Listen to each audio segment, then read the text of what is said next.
Yesu ashimwe cyane ndabaramukije nitwa Nathalie Nyamoya kuri nashaka gushimira umuntu wese ari kurumviza iyi audio yafashe umwanya wo kutwandikira yafashe umwanya wo kutubwira kudushingira intabi biciye mu audio baturungikiye ni ibintu byaturemesheje hamwe n'ibibazo batubajije bene data no kuri Imana ibahezagire cyane kandi niyaba ari ibindi bibazo mufise mubaza muturungikire nta kibazo n'ubu rero turacabananya kuganira na Olivier Hakizimana no umushinga nawe wanje ku bibazo byinshi cyane vyerekeye urugo ariko dushimangira cyane gusa en fait ku Mana guhagarara ku Mana kuko kenshi twasanze buhoro dukura Imana mu ngo zacu kandi de façon subtile tutavyiranda compte rero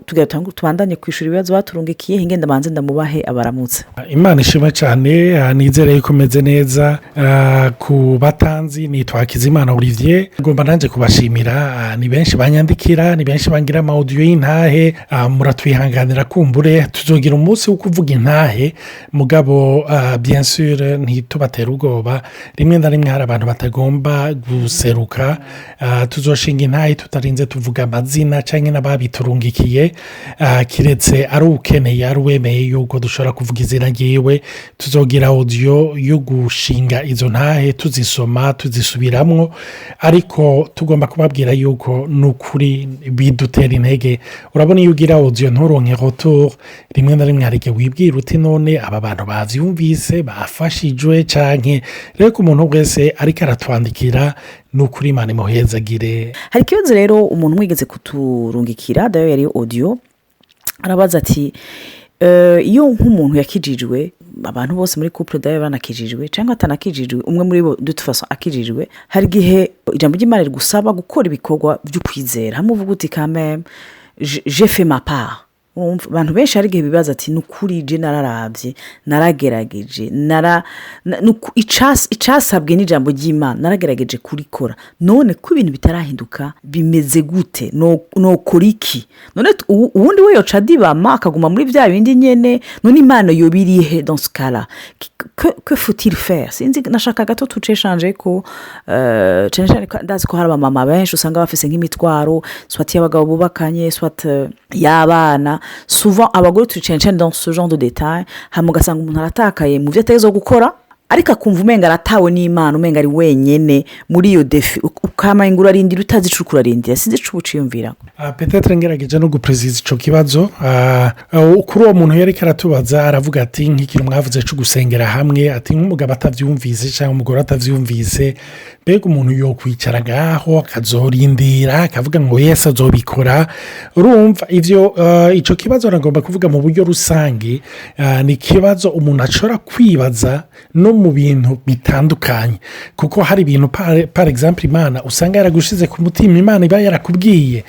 izo gushika namwe rimwe na rimwe ukavuga uti none ndabikore ngira ico nkora cyangwa ndindire abari we abikora ikintu nagomba kuvuga ku gato imbere nkitangura kuvyerekeranye na mariage ubwa mbere uzorabe iyo bariko baraganisha abageni hama hariyo ibintu umugabo avuga n'ibintu umugore avuga donc basezeranya nzogukunda mu bihe vyiza nzogukunda mu bihe bibi umunsi umwe ndi muri mariage ndiko ndakurikira kwanza naragize mariage nariko ndakurikira umuntu ariko arabivuga numva umenga hanje mwiciyumviro nkaho umenga nijwe ririko rirambaza muri jewe mbe ujya muntu ariko aravuga ngo nembeye kuzogukunda mu bihe vyiza n'ibihe bibi mbega ivyo bihe vyiza n'ibihe bibi bavuga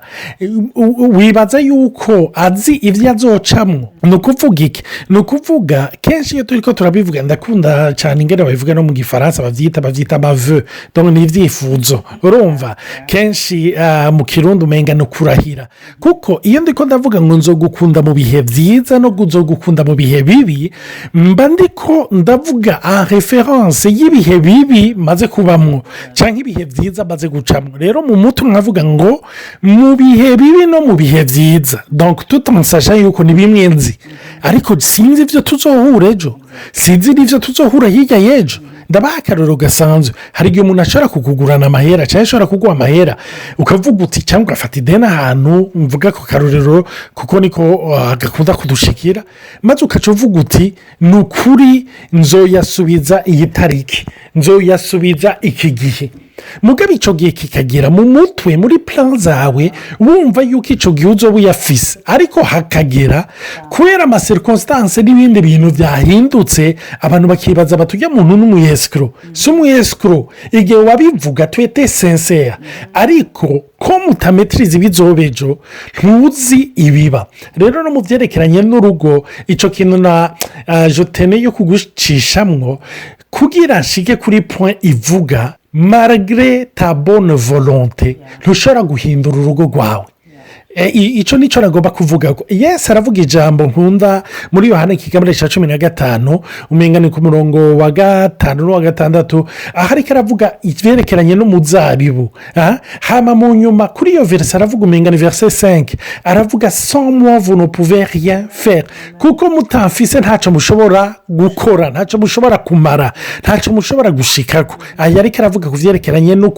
no kwama ivyamwa nagomba kukubwira wewe uri kuranyumviriza yuko yesu iyo turi ko turavuga ngo tutamufise ntacyo dushobora gushikako hari igihe twibaza ngo ni ivugabutumwa cyangwa n'amasengesho ariko ni mu buzima bwacu n'amadetaye y'ibibugize urumva donc ubuzima bwanjye bwose n'ubuzima bwawe bwose yesu niwe ategerezwa kugira ijambo rya nyuma niwe ategerezwa kukuyobora nicyo gituma rero nk'uyu yari karabaza none nokora iki bice bingarukana ku gice cya yohana ikigabane cya 6 ku murongo wa 28 na 29 natarashobora kudufasha Jean 6, de 28 à 29. Ils lui dirent, que devons-nous faire pour faire les œuvres de Dieu? Jésus leur répondit, l'œuvre de Dieu, c'est que vous croyez en celui qui l'a envoyé. Imana ishimwe cyane aha baramubajije ngo mbega n'ibihe bikorwa tukora kugira dukore ibikorwa vya data dushobore guhimbara data kumbure nawe uri kuravuga n'ibihe bikorwa nokora n'ibihe bikorwa data nyiteze ko paraporo y'urugo rwanje n'ibihe bikorwa nokora Yesu aravuga ati igikorwa apana ibikorwa igikorwa mukeneye gukora nuko mwizera uwo yatumye nico gituma nagomba kubabwira bene data hari igihe umenga c'est plus théorique kurusha ko biba pratique ariko iyo tumugiriye confiance Yesu tugashyira ukwizera kwacu muri urwo rugo cyangwa no mu bindi byose ari kurera abana muri relation n'ababyeyi muri relation na la belle famille n'ibindi bitandukanye donc utu tudomene twose sinzi ikintu nataliyo kongera ko nawe En fait iyi texte ndayikunda cyane kubera umuntu ariko arayisoma urabona yuko igihe abana b'abantu babajije baba bafise ama option menshi les œuvres urumva les muri pluriel hama Yesu akishura igikorwa ni kimwe kenshi rero usanga iyo utangiye kwibaza ibibazo byinshi je narayo remarque yuko quand je commence à me poser trop de questions banamaze kuva muri ya œuvre yitwa kwizera Yesu iyo ntangwe uvuga none ndabigere gute bizoba ryari nzobikora gute none mana uzokwishura gute uzobishitsa ryari mbe kwa dahindo nawe kubitabaye nkuko ndavyifuza là je suis dans les œuvres parce que je demande à Dieu mais fais quelque chose hama l'autre chose qui naco nabona nibaza nuko hariho definition y'ingene Imana ibona ibikorwa n'ingene twe tubona ibikorwa kuko yaratwemeje yuko les pensées de Dieu ne sont pas les pensées de l'homme ngo les voies de Dieu ne sont pas les voies des hommes uko Imana ikora ibintu siko twe dukora ibintu c'est pour ça que kenshi turaba frustré parce que nkuko wowe wabivuze au départ iyo tugiye kubana no tuzokubakana cyangwa tumaze kubana tuzobana mu bihe tutigeze tubanamo dans le passé malheureusement umugani wawe turahira cyangwa tukemezanya cyangwa tukifuza par rapport à une réalité umwe wese azi deja umwe wese azovuga réalité par rapport y'ubumugore ari umugore ubundi nakavuga leta ari umugabo ku gatwe kiwe donc quoi qu'il en soit nous sommes déjà différents au départ rero ugasanga twese tuko tuvuga ibintu bijanye n'ingene twabaye ingene twize ingene etc donc malheureusement ijambo ry'Imana ku bwacu tutararitarurira dutrubla ntirihinduka les œuvres Yesu yaravyoroheje umva ma technique yose turayifuza turayashaka Yesu ati mve nababwi muzoruha mu majambo market bana ivyo nivyo muko murarondera ni mubivemwo munyizere hari umugenzi ndazi kaza kwimenya kesha kuno kubaza ati none ganatane non ce serait trop facile birababaza la chair kuko kwizera après tout ntikorohereza rashere kuko rashere bisigura iki ingene wabayeho ingene uteze kurefreshiza uri umugore w'umupfasoni cyangwa umugabo w'umushinga ntahe bakwigishije gutya none bizoshika ryari ariko rero ubushinga ntahe bwawe si ubwo bushinga ntahe bw'umubanyi wawe n'ibindi rero kenshi turababazwa mu mitima muri shere yawe none bizomera gute none bizoba ryari mbe bizogenda gute surtout que iyo usamye muri Genèse itanguriro igihe imana irimo umwana w'umuntu Adamu na Eva ikabashira hamwe ils ne se sont jamais promis aucune promesse entre eux icyo kintu cyarantangaje ntibigeze baragana alors que c'était entre guillemets nécessaire je me dis que ntimwubana kuko n'ijambo ry'imana rivuga ngo nta bantu babiri ntibogenera batasezeranye donc batumvikana ariko on ne voit nulle part nta na hamwe muri Adamu na Eva bigeze basezerana est-ce que ko umugabo akunda umugore cyangwa ko umugore yubaha umugabo bien sûr biranditswe mu ijambo ry'imana mugabo malheureusement ndibuka ko hari unigeze kumva disho kibazo ngo none ko hari mu itegeko kenshi n'iryo jambo twarisomye cyane twaryumvise kibatubwira ari un point de vue soit masculin cyangwa un point de vue soit féminin ariko nta révélation yamuhemuyera kandi mumenye ko icanditswe cyose nibaza ko canditswe mu rukundo rw'Imana si le Saint-Esprit arrive à nous dire Nathalie soumets-toi à Olivier nuko iza kubimbwira non seulement mu rukundo mais impa aussi la capacité de le faire kuko iyo jambo niyo ryaremye isi n'est-ce pas niyo ryaremye igihe au commencement la parole ijambo ry'Imana ryakoze vyose niyo ryatumye tunabaho iyo jambo ry'Imana ryakiriye naho muri ako kanya nibaza utavyifuza kandi tubitahura nibaza ko ricréa en toi le vouloir ijambo ry'Imana rirakonfirma ngo c'est moi qui crée en vous le vouloir et le faire donc tant que tutaratahura yuko d'abord l'œuvre c'est de croire en lui hama akavuga ati wizira ikintu cyose navuze manzo wifatanye nanje Yesu yatanze 2 commandements majeurs urakunda Imana yawe premièrement de tout ton cœur de toute ton âme. J'ai vraiment remarqué ça sinzi ko na Olivier mantuka araza kubishingira intahe iminsi ya mbere tukigira mariage uripfuza kumukunda kandi vraiment tu es programmé dans la tête comme waravyumvise waravyigishijwe warabibonye mu mafilm hama dans ta chair ukagerageza bikanka mais igihe umunsi umwe nsa nk'umurekuye nk'umutakaje mbwa ntimana ndamuretse ngira manze ndakwiyokipe wewe c'est à ce moment là ko ntabavuga nti ibigumbagumba bivuye ku mana byo gukunda Olivier d'une façon sainte atacunda murindiriye ariko nkumva umenga shaka kumwitaho byace biboneka sinzi cyo kwaje utako amen en fait nce nibuka kantu twari twagacishije ko gato yige tuvugana na fois passé ndibuka hari Nathalie yambwira ati jewe ico nkunda sayo makado nuko umwanya sivyo arazi yuko nakunda cyane ndakunda n'ubu football cyane equipe ya Barcelona hama rero kenshi ndibuka yuko yabwira ati umwanya na attention uha Barcelona wo yimaje no bumuntu ari comble rimwe na rimwe rero nkiforsa nkavuga nti ndagomba nanje ndamuha ko kanya ndagomba dufata ko kanya ndibuka yuko hari aho nahora ndabikora mugabo nabikora d'une part rimwe na rimwe nkumva yuko umenga hariyo oya nkumva umenga rimwe na rimwe ndiko ndiforosa okay. ahandi naho iyo ntiforosheje nabwe ntibimusatisfeze urumva donc cya ntahura ikintu kimwe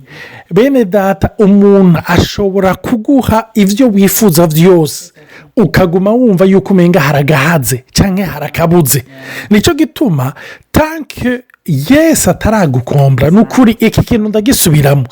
tanke Yesu ataragukombra vy'ukuri ndagomba kukubwira yuko peu importe ico umugabo canke umugore azogukorera hazokwama nukuri harakana umenga karabuze ariko nkuko Nathalie aje kubivuga asubiramwo kuri ya verse yo mu kigabane cya Yohana ndakunda cyane mu bugeni bw'Ikana igihe Mariya yabwiye Yesu abwira abantu amubwira yuko umuvinyu wakeshe waheze hama mu nyuma Yesu aramubwira ati gihe canje ntikiragera mugabo Mariya ngo aca yegera hiya ndakunda ni muri mu butumwa bwiza bwa Yohana ikigabane cya 2:5 baravuga ku murongo wa 5 urashobora gusoma. Sa mère dit au serviteur faites ce qu'il vous dira. amen ngo nyine abwira abasuku ngo murakora icyo ababwira cyose urumva donko nimukore icyo ababwira cyose icyiza rero iyo dutangiye kumwizigira bene data kuko wibuke yuko yesu ni ijambo ryaremye byose n'uwo mwubakanye yaremwe nawe rero iyo umugiriye confiance umwizeye hari igihe uyu munsi akubwira ngo Olivier wicaye muri salo umve natara hari karaguze ivyombo agenda ntisheri ndashobora koza ivyombo iruhande tugafashanya akambwira toya ni wicari iruhande yanjye tuvugane samokomble havugane amen duhejeje haza numva arambwira ati byankozego urumva kuko yesu arazi ikimukorako gashobora kuba akajeste gatoya aho rero niho abagabo bihendera kenshi akacagurira ikibiju cyahatari umugore wiwe ngo yumve yuko amuryoheye cyangwa umugore akakora ikindi umugabo ngo araryohewe ibyo byose ntibizumukomble ariko yesu azi corde sensible niwe ka one asone kuza akuyobora akakubwira ati kora uku cyangwa numa cyangwa mujyanaha cyangwa mufashiki cyangwa giri kandi icyiza rero ubikora wumva utaremerewe ubikora wumva umenga asa agahato ubikora wumva uryohewe imana ishimwe cyane ukuri icyo kintu amaze guhamaka iyo uretse yesu mwemu yera akakugendera aguha imbaraga ziri au-delà. En fait, c'est une onction. C'est vraiment la puissance de Dieu qui t'aide à comprendre. Ikaguha la sagesse de voir certaines choses. Bimwe wahurabisha ibigumbagumba ariko ukabirabisha amaso y'Imana y'urukundo rw'Imana. Amen. Numva twahagarika ngaha turaza kubandanya tuzobandanya ubundi munsi tubarungika izindi audio abipfuza kutubaza ibibazo batwandikire bien sûr mugira umunsi mwiza hamwe cyane n'intahe bien sûr turabisavira mu bivuye ku mutima mugira umunsi mwiza rero mwese amen. nimba mwakunze ibi biganiro murashobora gufyonda kuri like cyangwa kuri j'aime hama mubisangize n'abandi mufyonza kuri partage cyangwa share hama nimba mwifuza kuza murabironka uko bisohotse murashobora gukanda cyangwa gufyonda kuri aka kantu gatukura kitwa s'abonner mu gifaransa cyangwa subscribe mu cyongereza kugira umwanya bisohotse baze barabibamenyesha bice muri notification cyangwa muri notification imana ibahezagire.